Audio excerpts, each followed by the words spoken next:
جب حضرت زینب اور زین العابدین کا لوٹا ہوا قافلہ دمشق کے بازار میں پہنچا تو دمشق کے بازاروں اور گھروں کی چھتوں پر لوگ جمع ہو گئے۔ کسی کو کوئی پتہ نہیں تھا کہ یہ کٹے ہوئے سر کن کے ہیں، اور یہ جو نیزے پر لٹکا ہوا سر ہے یہ کس کا سر ہے۔ کسی کو کوئی خبر نہیں تھی، کیونکہ انہیں تو صرف اتنا کہا گیا تھا کہ یہ حکومت کے باغی لوگ ہیں اور باغیوں کو پکڑا گیا ہے۔ اب ان باغیوں کے سر دربار یزید میں پہنچائے جا رہے ہیں۔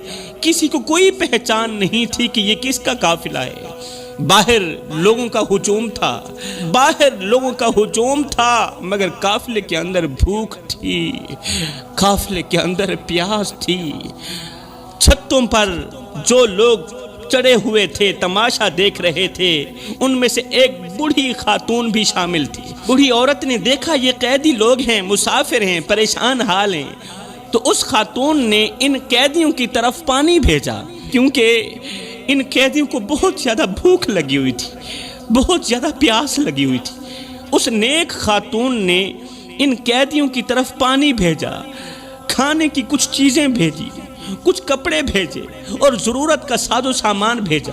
جب یہ سامان حضرت سیدنا زینب کے پاس پہنچا نا تو حضرت زینب نے اس خاتون کو بلوایا۔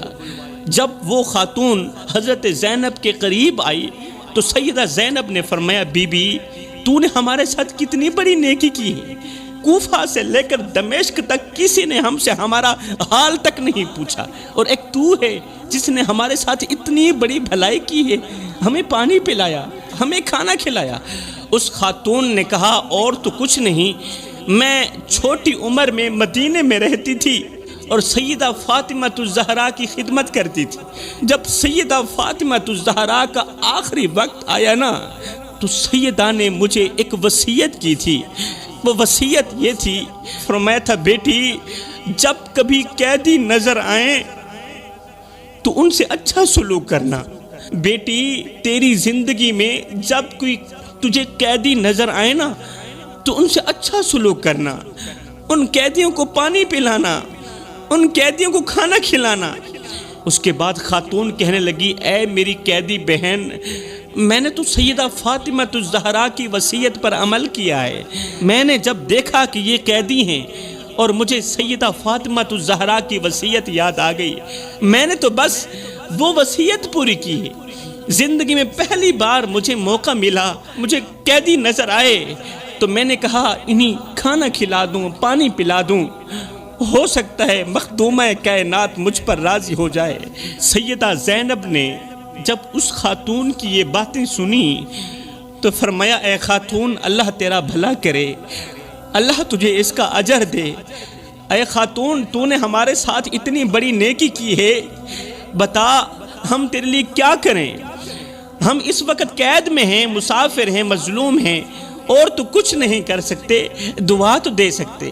بتاؤ تمہارے حق میں کون سی دعا کی جائے؟ تمہاری کوئی خواہش ہو تو بتا دو۔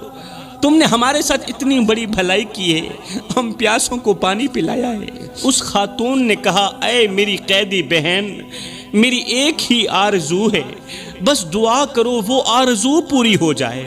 سیدہ زینب نے پوچھا، بتاؤ کون سی آرزو ہے آپ کی؟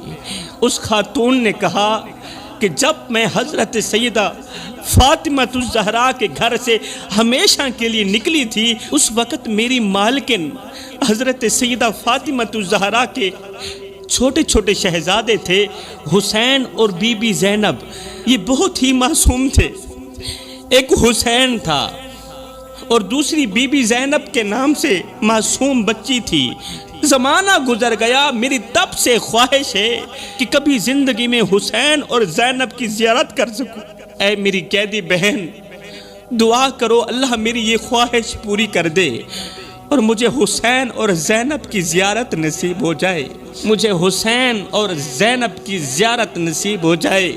یہ سنتے ہی حضرت بی بی زینب رونے لگی، رو کر فرمانے لگی، اے خاتون جا تیری خواہش پوری ہوئی، اللہ نے تیری خواہش پوری کر دی ہے، کر لے زیارت میں زینب کی۔ وہ جو سامنے نیزے پر سر لٹکا ہوا ہے وہ کسی اور کا سر نہیں، وہ حسین کا سر ہے۔ نانے کی امت نے ہمارے ساتھ بہت دھوکہ کیا، نانے کی امت نے ہمارے ساتھ احسان فراموشی کی، مگر ہم پھر بھی اللہ کی رضا پر راضی ہیں۔ اے خاتون، تو نے ہمارے ساتھ بھلائی کی ہے، اللہ تیری بھلائی قبول کرے، اور اگر تو زینب کو دیکھنا چاہتی ہے تو دیکھ لے، میں زینب ہوں اور اس وقت کس حال میں ہوں، اور اگر تو حسین کو دیکھنا چاہتی ہے تو وہ جو سامنے نیزے پر سر لٹکا ہوا ہے، دنیا والوں کے سامنے یزید نے تماشا بنایا ہوا ہے، وہ سر کسی اور کا نہیں، وہ فاطمہ کے لال کا سر ہے۔ لکھنے والے لکھتے ہیں کہ اس بوڑھی خاتون نے جیسے ہی نیزے پر لٹکے حسین کے سر کو دیکھا تو بس اتنا ہی کہا، یہ میری فاطمہ کا حسین ہے، میری فاطمہ کا حسین اس حال میں، میری فاطمہ کا حسین اس حال میں ہے۔ بس پھر کیا ہوا، یہ کہتے ہی اس خاتون کا جگرہ پھٹ گیا، یہ کہتے ہی اس کی روح پرواز کر گئی۔ یہ وہی حسین ہے جس کو میرے نبی نے سینے سے لگایا، سینے سے لگا کر نبی نے آسمان کی طرف دونوں ہاتھ اٹھائے، عرض کی میرے مالک، میں حسن و حسین سے پیار کرتا ہوں، تو بھی ان سے پیار کر۔